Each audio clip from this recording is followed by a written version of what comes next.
Hello everybody, Jason with Stonewall Solutions here, and let's talk high pressure performance.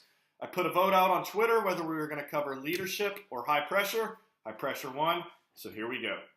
The first thing to understand overall, generally, in our career as athletes, is the best way to reduce anxiety is to remove the source.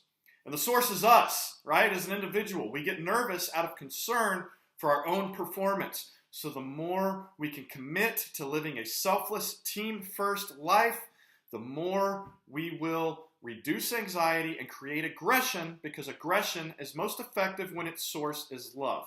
But even within that lifestyle, we hit certain situations where we start to lose composure.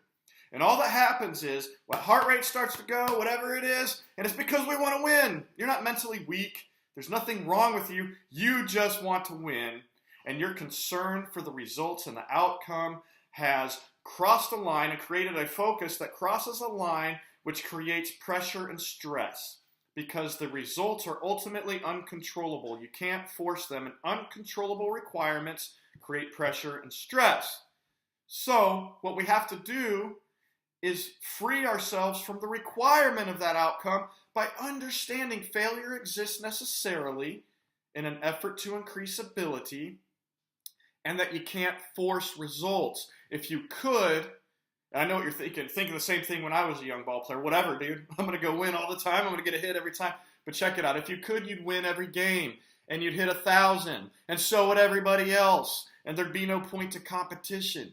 You influence the results through focusing on the fundamental processes. When we have emotion attached to the outcome, too much attached to the outcome, we have to understand where to focus it, where to redirect it. And you direct it into, you point it into the fundamental processes, things that are completely within your control, that you have to do correctly in order to experience success. Mental fundamentals, being thankful. Physical fundamentals, watching the baseball all the way into the bat. I like to have a bat nearby all the time. So watch the baseball all the way to the bat, right? Fundamental processes. Free yourself from the requirement of the outcome, because ultimately you can't force those results. And if you have that requirement on you to succeed every single time, you're going to create a lot of pressure, a lot of stress, and over the course of time, it's going to add up, and it's not conducive to high performance. But if we free ourselves from that requirement, and we're thankful for every situation that we're in, and we focus on things that are completely within our control, that's what we're talking about. And the guy that was interviewed in the SEAL teams that said, it's not that we're that good, it's that everybody else sucks, right? And that's what he means. Although we know in combat that we might die, we understand that in order to influence the results to the greatest degree of living and victory for our team, that we must focus in the 6 inches in front of our face, what we're doing right now. Proper side alignment, flight picture, saying the right things on the radio, the things that we know how to do. And ultimately, we then influence the results to the greatest degree when everyone is doing that on top of, in every single moment, on top of a commitment to a team-first mind. Amazing things start happening. The second key is to be thankful for the opportunity to compete. Thankfulness is the tactical nuclear weapon to everything negative in your mind. I don't know what wire connects to what, and I don't care, but I know that that works. It works even in gunfights. It works in shooting tests. It works in hitting a baseball. Free yourself from the requirement of the outcome.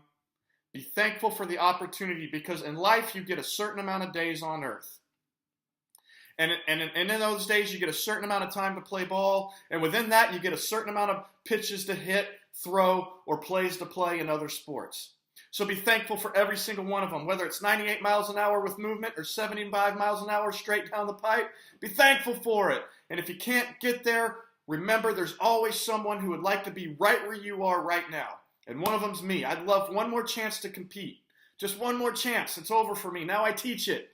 And I'd love one more chance to compete. One more pitch. Just one more pitch to crank, man. You got it. You got a whole bunch of them ahead of you. So be thankful for them. And compete in them. And that's what my buddy said he misses the most. One of the best competitors I ever played ball with. And he said, man, the thing I miss the most about not playing ball anymore is the opportunity to get after somebody. Yeah, and that's what you have too. The opportunity to get after somebody. That's the third step. Just compete, man. And the way you can spark that confidence that you need to compete is through self-talk.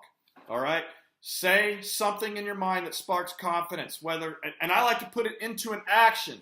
Whether it's, watch the baseball or attack the baseball, or attack the zone as a pitcher. It can be whatever you do, or it can be your favorite song. For me, it was Guns N' Roses' Paradise City. Coming out of the bullpen, that's what it was. And it was just, boom, there was that confidence, right? Or maybe you need to look at the pitcher and say, bring it on, bro, right? Don't say it out loud. Don't be a punk. Say it in your mind, okay? But whatever it is you need to say up here that sparks that confidence. If you do that, you will succeed more times than you fail. But failure exists necessarily in an effort to increase ability. So that's what I'll cover next time, is what to do with it. Free yourself from the requirement of the outcome. Pressure is not real. It's what you allow it to be. I'll prove it to you. Think of a situation where you've been nervous in a game. Same situation, but now you have a 50-run lead. Now how do you feel?